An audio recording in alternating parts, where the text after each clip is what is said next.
Welcome to the repair shop, where cherished family heirlooms are brought back to life. This is the workshop of dreams.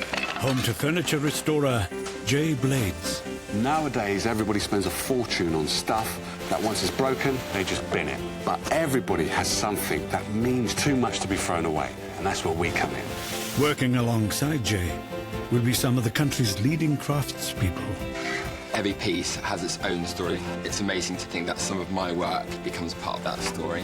I've always played with things, I've always repaired things, and I just love it. There is a real pleasure in bringing people's pieces back to life again. Each with their own unique set of skills. Right tool for the right job. They will resurrect, revive, Come on, man! and rejuvenate. Treasured possessions and irreplaceable pieces of family history. Wow, she's fantastic. Bringing both the objects This is what I remember. and the memories that they hold Wow. back to life. Oh, my God.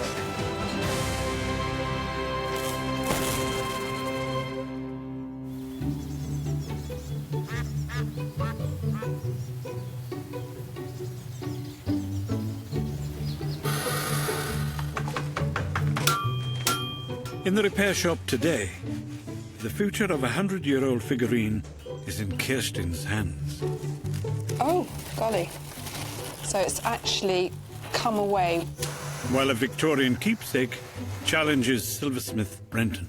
OK, so that's now not coming off at the moment. There's no way that's coming out without breaking it.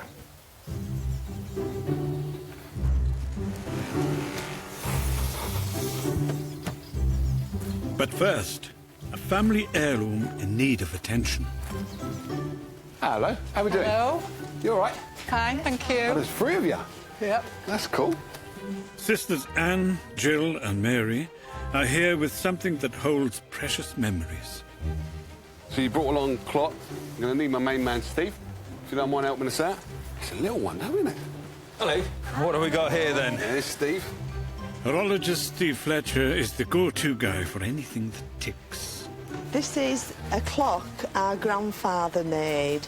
He was a cabinet maker for the West Yorkshire Police. Oh, right, OK. And when he passed, we inherited it, and I've had it not working in my house for at least 40 years. Oh, right. Do you know what I thought? I thought, because there's three of you, you've split it up. And it's a bit... It's not right. When was the last time you can remember this working?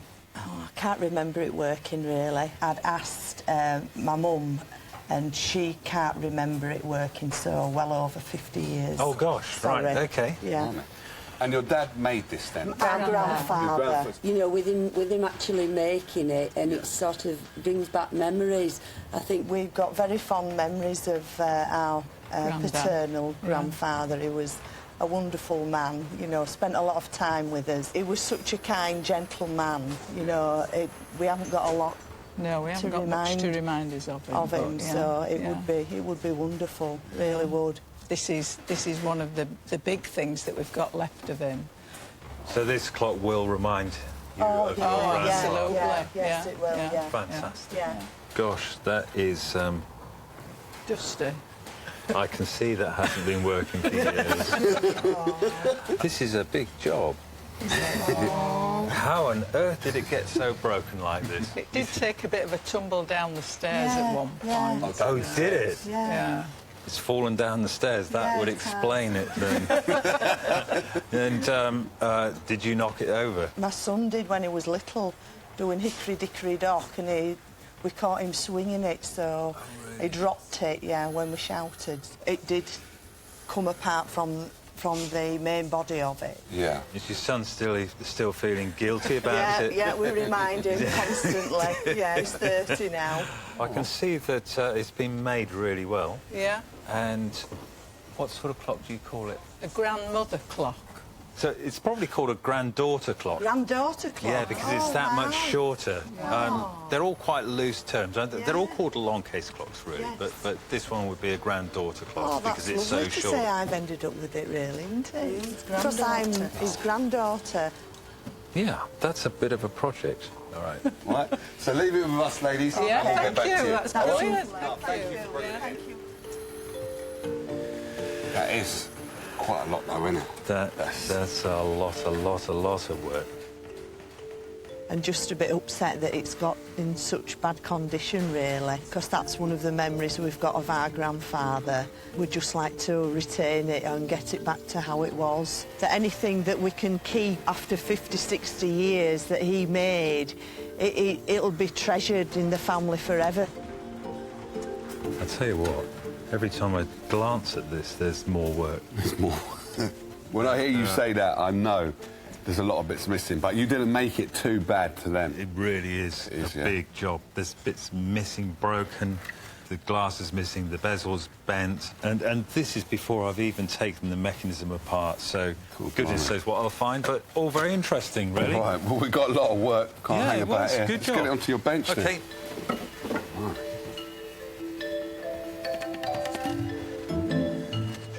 This clock hasn't seen the light of day for decades. The mechanism is absolutely filthy. When it fell down the stairs, it absolutely went with quite a bash because it has broken parts.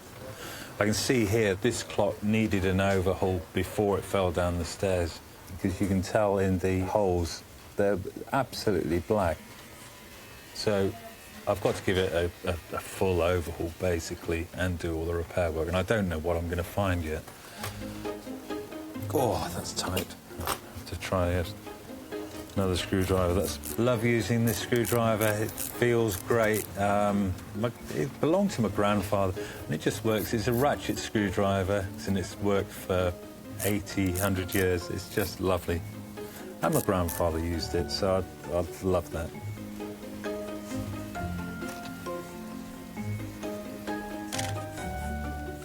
So these pallets are the part of the clock that actually ticks.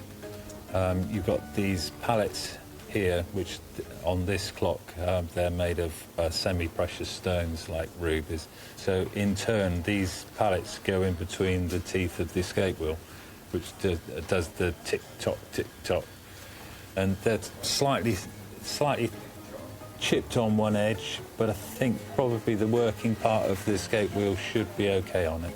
So far, I found parts broken that I need to repair and wear as well, so I've got to strip the whole movement down to see just how bad the clock is.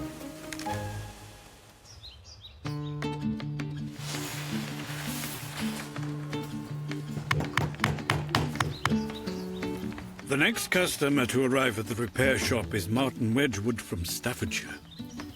Hi, you must be Martin. Hello. Yes, nice to meet you. I'm Kirsten. He's got a prized item for ceramics conservator Kirsten Ramsay. Right, what have you got?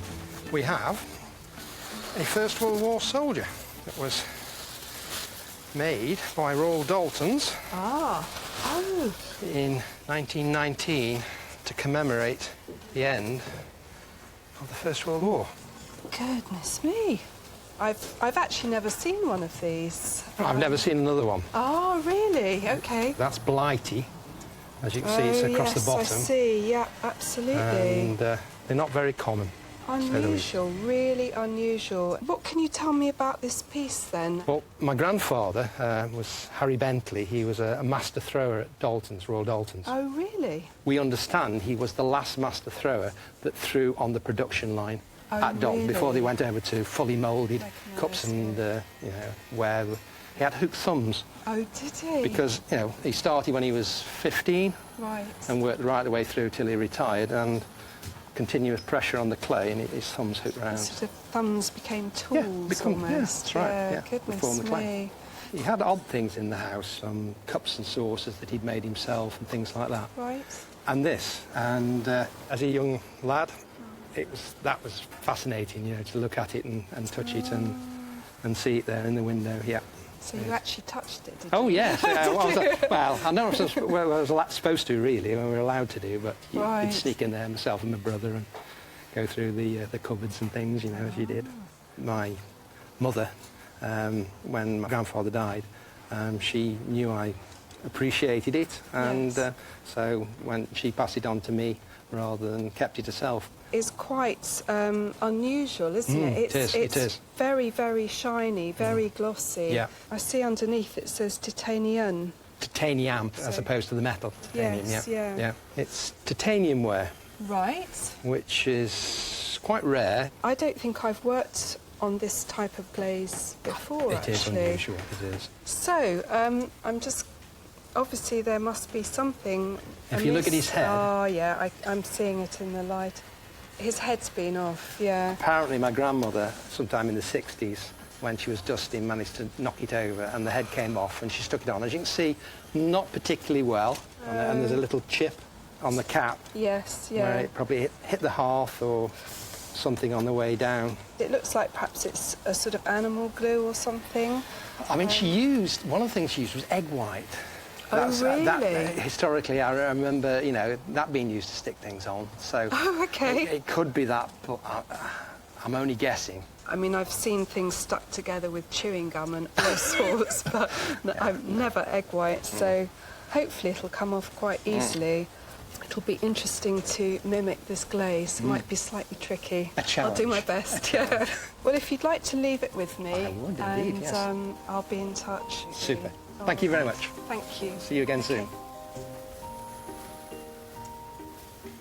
The soldier brings back happy memories of my grandma and my granddad.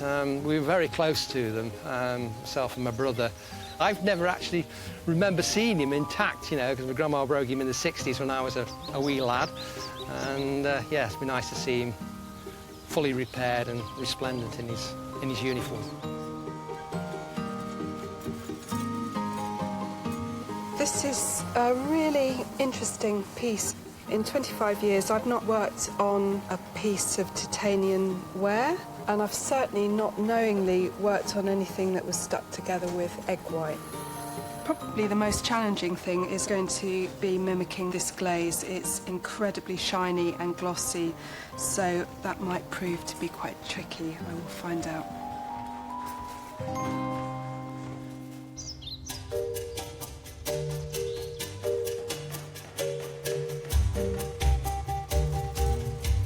Clockmaker Steve is in full swing.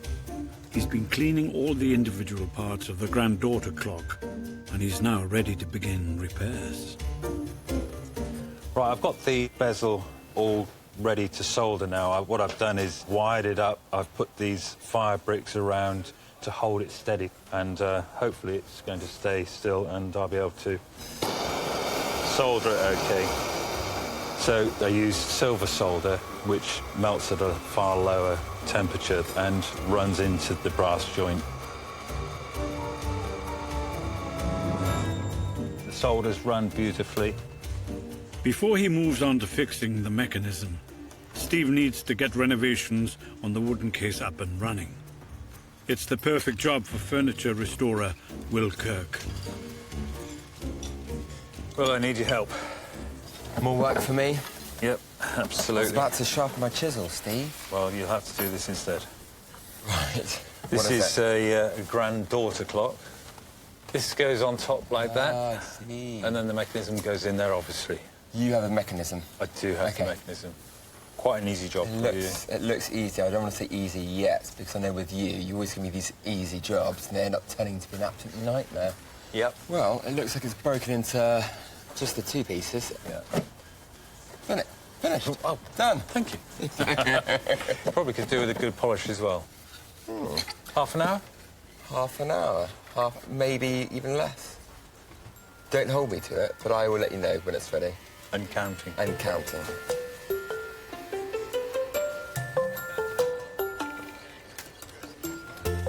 There's some serious damage to the top of this clock. Steve's asked me to glue it back on.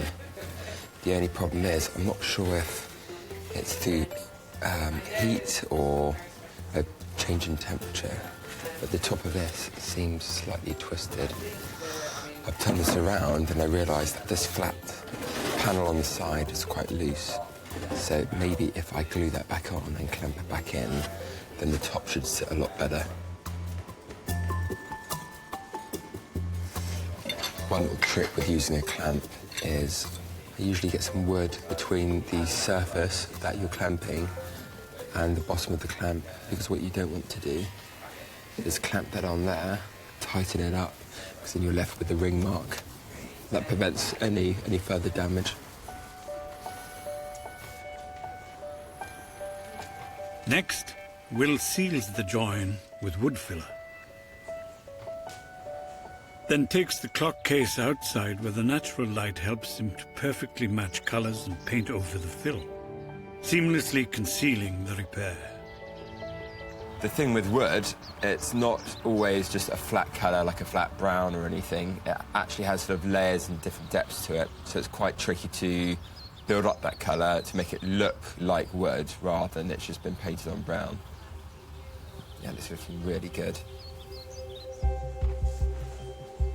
Steve, meanwhile, is focusing on all the worn components in the clock mechanism.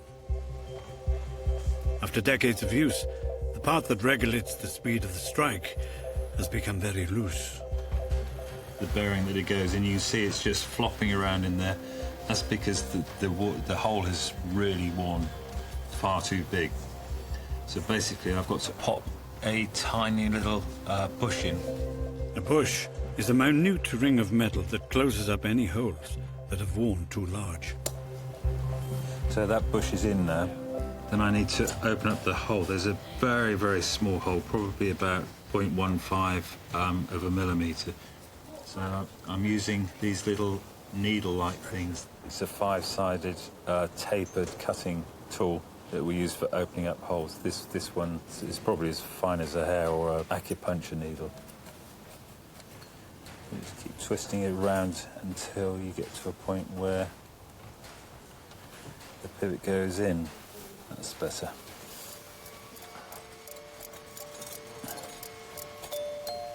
I've done all the bushing to the clock now, so I just need to reassemble the whole clock.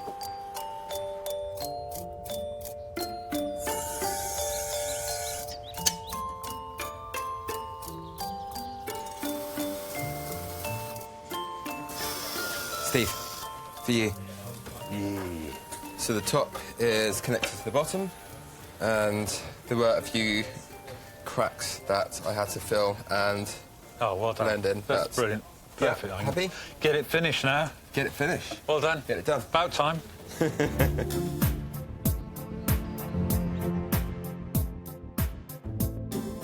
The next customer to the repair shop is Jackie Ellis. She has a much-loved possession that needs the attention of silversmith Brenton West. Hello. Hello. How you doing? Very good, thank you. All right. Hi, Brenton. Hello. Hi, Pleased Jackie. to meet you. So, what have you got in there for us? I've got my granny's magnifying glass. There we are. And be careful, because it's lethal. Very sharp, is it? OK. So tell me a bit about this then. Well, it belonged to my granny. Yeah. And my childhood memory of it is that she used to read The Sporting Life through it. Yeah. So she's into horses then? She had 3 bets a day. One was based on breeding, one was based on form, and the other was what she called her whimsy bet. Okay. So if something was running called Ginger Nut, she would back it. I can't think why. So then she would write the 3 bets on the back of a fag packet. Yeah.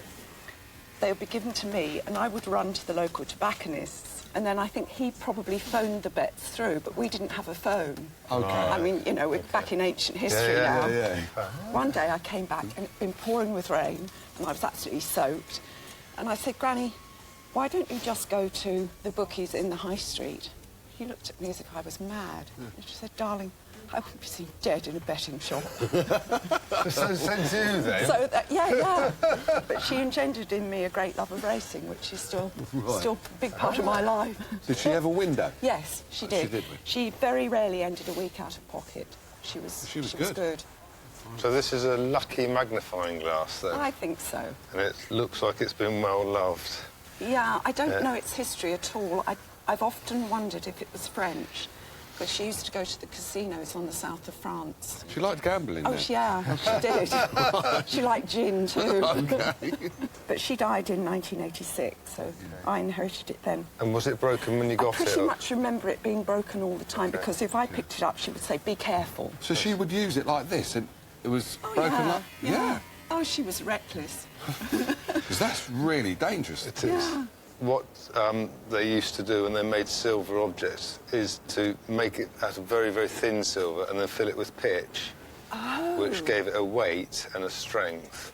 And what happens if it gets knocked and the pitch breaks inside, this silver, as you can see, is very, very thin, and it then loses its strength. So cutlery handles are made the same way. Are you talking pitch as in tar? As in tar, yes, or as in sap from a tree, depends what sort of pitch it is. But it's either tar from a road, without the stones, or pitch that comes out of a pine tree. That sort of pitch, yeah. I did think that the handle had actually broken, but it just appears to have come apart. When I look closely at it, the component parts are all there. They're just in the wrong place. Has that ever been right off or not? No, not that I know of. We can have a look at that and see if we can make that a bit better for you. Fantastic. Thank you, Jackie. Thank you very much indeed. Okay. Nice to meet you, and we'll see you later. Thank you. Okay. See you later. Take care. I grew up with it there the whole time because I spent a great deal of time with Granny, because my dad was ill for quite a bit of my childhood and Mum was either hospital visiting or working, so I would be parked with Granny, and the magnifying glass was there every day because every day she placed her bets. Whenever I look at it, it takes me back to childhood, and to be able to actually handle it and use it again would be wonderful. How are you going to tackle that one? Right. Remember, I do have plasters, so... That's good, we need the plasters. No, you shouldn't need the plasters. But if I'm careful, I'll be all right. I've got to get the two parts of the handle off the glass. Right.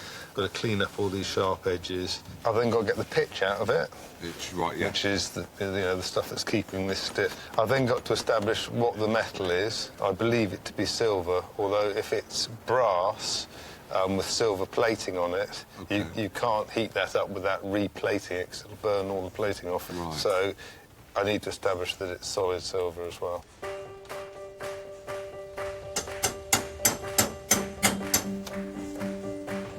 The best way to find out if an object is silver is to search for a hallmark.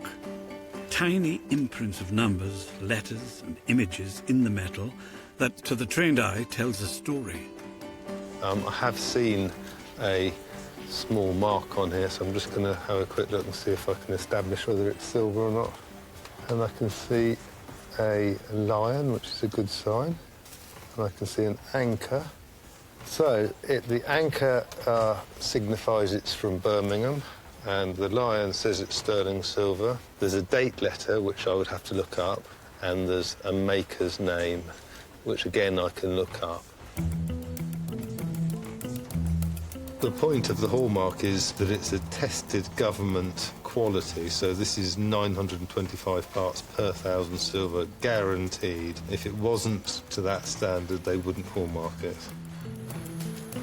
I've looked on the internet and I've established that this is made by Adey and Lovekin of Frederick Street in Birmingham.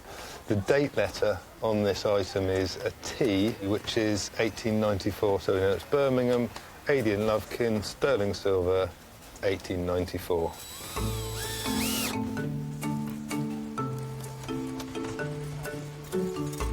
Now that he's ascertained the age of the magnifying glass and what it's made of, Brenton can forge ahead with the restoration. So to repair this little area around here, I've got to get this handle off here. So I'm just going to pull and see what happens. It's quite loose, so I feel it will come off quite easily.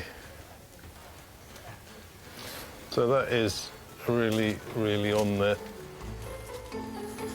OK, so that's now not coming off. Just how to prise this delicate object apart is going to require some careful investigation.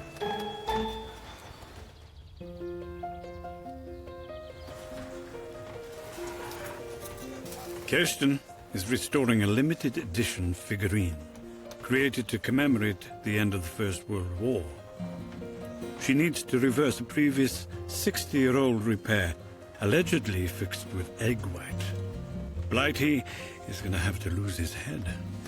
I'm just going to start off with a little bit of water and see if that's going to soften whatever it is.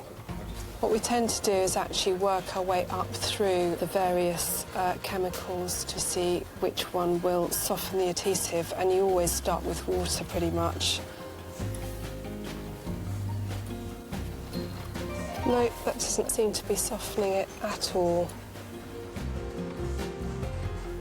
I'm actually going to try acetone and see if that will soften it. I'm going to just have a little go now and see if that softened it at all. Unfortunately, the acetone doesn't really seem to be having much effect on this. Whatever it is, it's not budging, so I'm going to have to move on to some paint stripper, and hopefully that will start to dissolve the adhesive. So once I've applied the stripper, I cover the whole piece in some tin foil, and this actually just sort of contains some of the fumes, and it also keeps the active ingredient working on the area that I want it to work on. Also, if the head were just to tumble off, if there was some sort of marvellous, you know, instant miraculous action, it would kind of hold it safely as well. So I'm just going to pop it there and leave it for probably about an hour or so.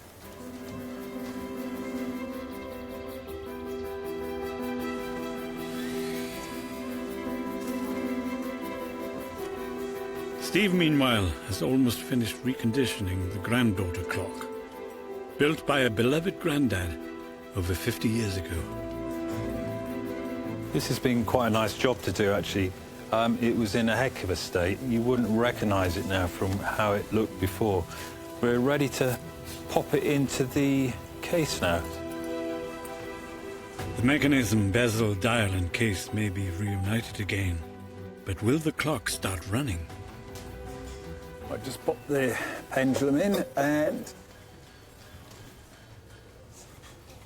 a nice even tick. That's good. Sisters Anne, Jill and Mary were in desperate need of help with their grandfather's clock, which had been broken into 3 parts and hadn't ticked for decades. We can't ever remember it as working order. It's just been there in our grandfather's home, so we're very excited. To think that it could be chiming, or it could have a pendulum. It's just, you can't quite believe what it's going to be like at all. Hello. How are you? Come and have a look. Exciting. So you've been looking forward to this moment? Yes, absolutely. Do you remember how it looked before you brought it along? In pieces. So it was quite embarrassing to bring it into you because it was just the head fell off. Came off, didn't it? And there were bits missing, and it was all black, and it was embarrassing to think that we thought anybody could actually do anything with it. Do you know what? It was absolutely black. I mean, really, the colour black. It was so dirty. We thought you were going to say that you wouldn't be able to mend it. I won't hold you in suspense any longer. Oh, wow. Oh, it's beautiful, isn't it? Oh. Did you hear it striking? Yeah, absolutely. We did. Yeah. What a marvellous job. Look, it's moving. Yeah. Oh, that's beautiful. That is unbelievable. It's like a different clock, isn't it? Did you have to completely start from scratch? I've stripped it completely down to every little tiny piece. Yeah. I've repaired the movement. There was a lot of wear, and replaced some of the parts. Yeah. One of the ruby jewels was missing, so I popped a new one of those in. I didn't notice those little jewels in the top there, did you? It's amazing.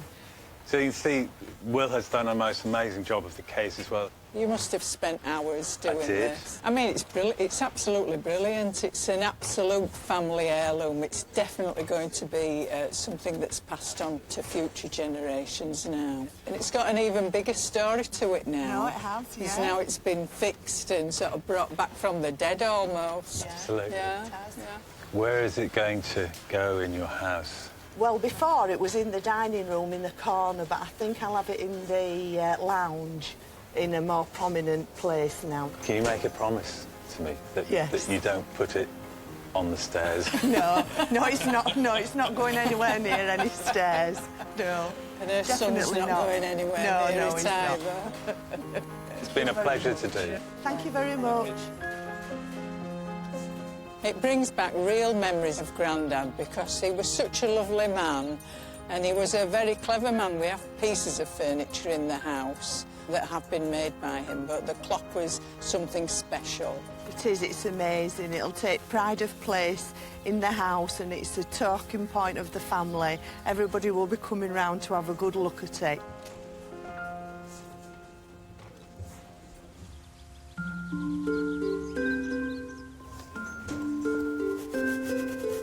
Ceramics conservator Kirsten is hoping the paint stripper has worked its magic on Blighty. Let's have a look. Oh, golly. So it's actually come away, which is fantastic. I don't think this can possibly be egg white. It looks too thick and too stringy for that. But anyway, I can now clean this off and start the next stage.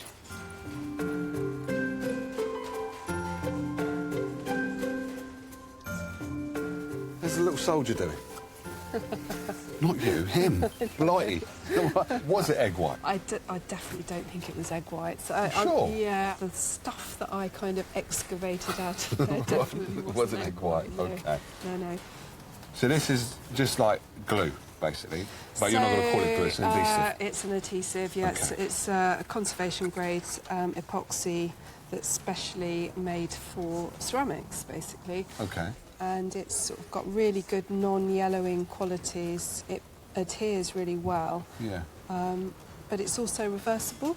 Why do you want it to be reversible? You want it to stick, though, didn't you? So you never want the adhesive that you use to actually be harder than the object that you're sticking.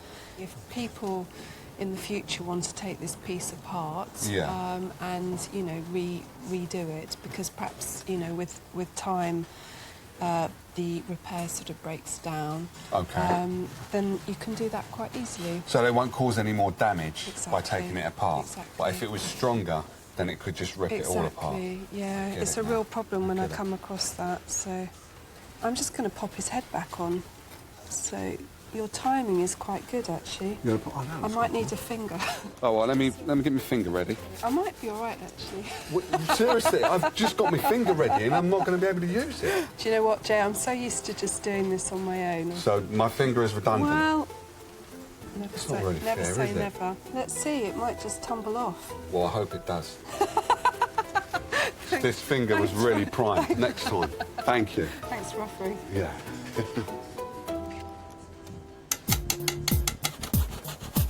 Kirsten might be conquering her repair, but silversmith Brenton is struggling.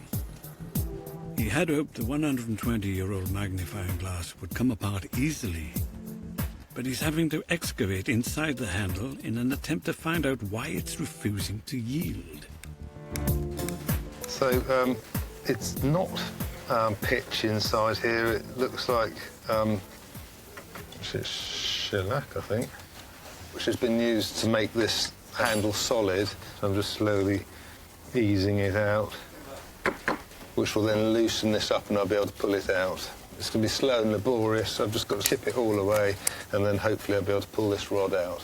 But at the moment, there's no way that's coming out without breaking it.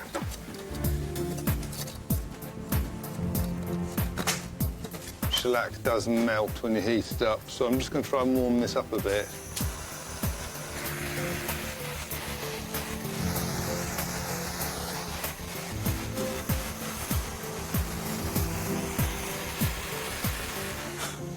This is really hot now. The shellac inside's all melted, and I'm just going to see if I can get this off. A bit of luck. Just pull off here. There we go. That's got that little thing off. Brilliant. OK. So the melted shellac in there is now no longer gripping onto that, and we can now set about repairing this handle.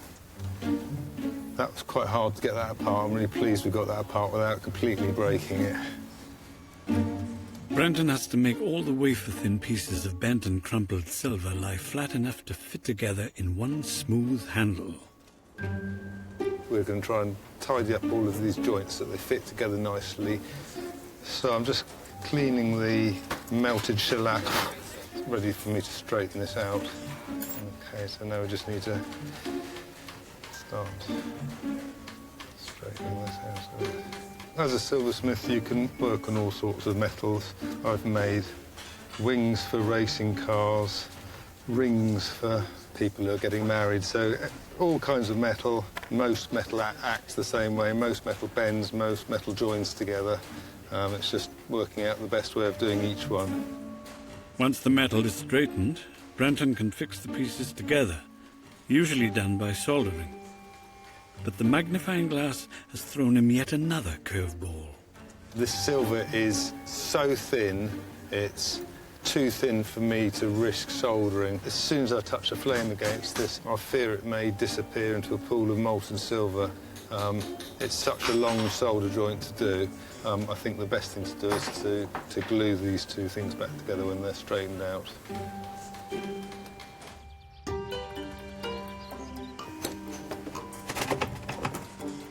Blighty, the porcelain British soldier, is almost ready for action. His head is firmly back on his shoulders, and Kirsten has mended his chipped cap. Now she must emulate the unusual titanium ware glaze, a special glazing technique that uses titanium oxide to achieve the mottled-coloured high-gloss finish. This has got this titanium glaze on it. It's got a very sort of high shine on it, so I'm going to have to try and mimic that, which might prove tricky.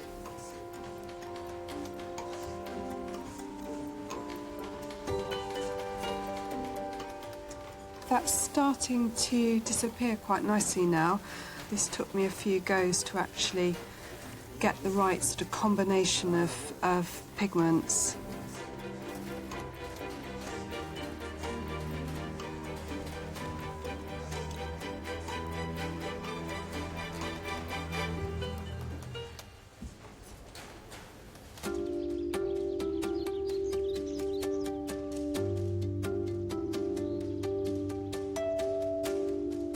Now Martin is back at the workshop, eager to see his loyal comrade. Blighty is a representation of happy memories for me of my grandfather and grandmother. He's been in my life, really, from as long as I can remember. To see him fully repaired, it's strange, really, because, I always remember it being broken, but it was always, a little bit sad that he wasn't perfect. But I'm sure it will be amazing to have it back in wonderful condition again. Oh, Martin. Hello. Hi, come across. Nice to see you again. Yeah, and you. You right?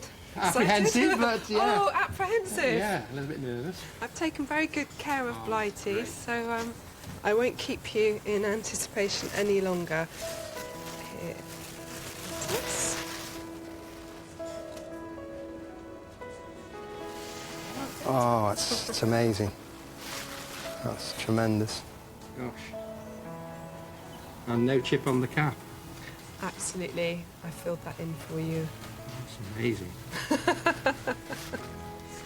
Did you discover how his head was stuck on? What was used? Do you know, I know you mentioned about the egg white, but Yeah. I don't think what I took off there was egg white. It was actually quite rubbery and quite More like stringy. an impact adhesive type thing. Yeah, absolutely. And it was quite tough to get apart, actually. Tougher than I thought. And you had fun mixing up the glaze. Yeah, it's so highly glazed. I thought it might be quite difficult to mimic that. But hopefully you're happy with... I can't tell. I can't see anything. It's amazing. I mean, even the chip at the cap, at the peak of the cap, is gone. You can't even feel where it was. It's great. Good. Oh, it's amazing. Tremendous. For just under 100 years old. Well, hopefully it's good to go for another 100. Brilliant. That's fantastic. Thank you very much. You're very welcome. It's Much appreciated. It's been an absolute pleasure. Super. I'm sure my Yeah. granddad up in heaven, and we're saying to my grandma that's how she should have done it in the first place. It is amazing. If you're happy, I'll wrap that up for Please, you. yes. And, I'm just going to get it back home in one piece. No. The repair exceeds expectations. I expect it to be good, but it's even better. Very, very impressive work.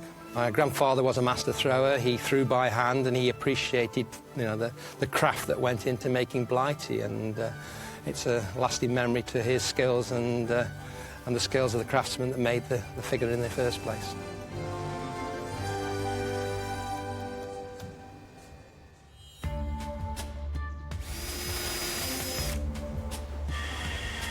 In his quest to repair a Victorian magnifying glass, traditional silversmith Brenton is having to use some non-traditional methods to achieve the best result possible. I'm now epoxy gluing it back together. I need quite a lot of it because I've got to replace the shellac that I've taken out of the handle. The handle's quite hollow now, and it needs something to keep it in place, keep it strong. So it will be full of epoxy rather than full of shellac. So epoxy glue is a two-part glue, which chemically, when mixed together, is a really, really hard, strong glue, and it's used for holding boats together and all sorts of things. It's one of the strongest glues you can get. And this is quite a rapid one, and where it's squeezed out, I've got to work quite hard at this and quite quickly. So what I've got to do is be very careful where I put this stuff, and this is very tricky to get it all lined up because the metal is so thin, and it will be stuck together and it won't come apart again. But it's trying to get it to look pretty as well. Just trying to get the side with the hallmark looking the best, because there's a good side and a bad side. Just using a bit of wire wool here just to get the little bits of epoxy off, and then once they're off, I'll give it a final polish.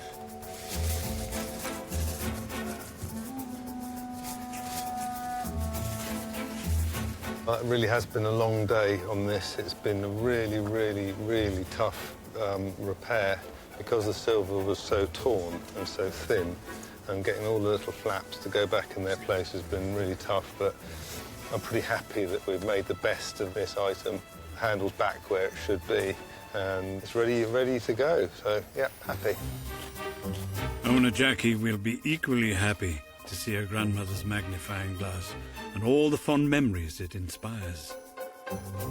Its once torn and jagged shards of metal have been coaxed back into place, restoring it to the ornate silverware accessory that would have been pride of place in a Victorian drawing room. Hello. How you doing? Hi. You all right? Yes, thank you. Yes, brilliant. Good. Thanks. So you brought in a magnifying glass. Can you remember what it was like? Dangerous. Dangerous. OK, we've had a little play with it, and do you want to have a look? Please. OK.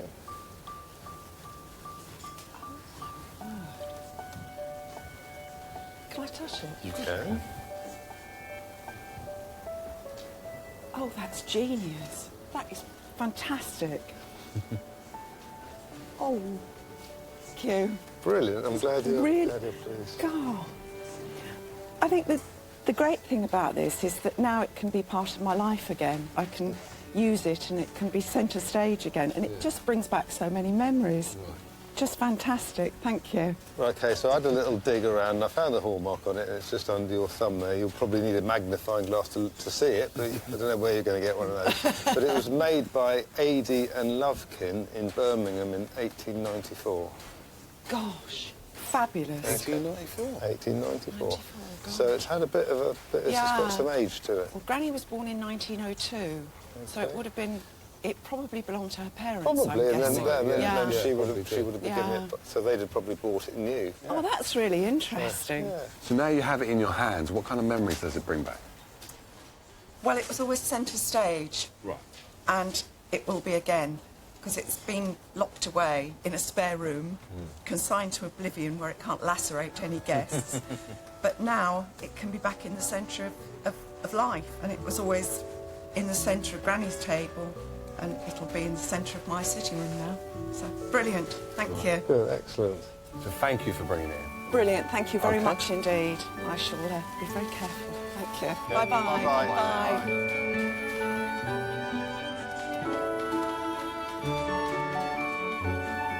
Amazed.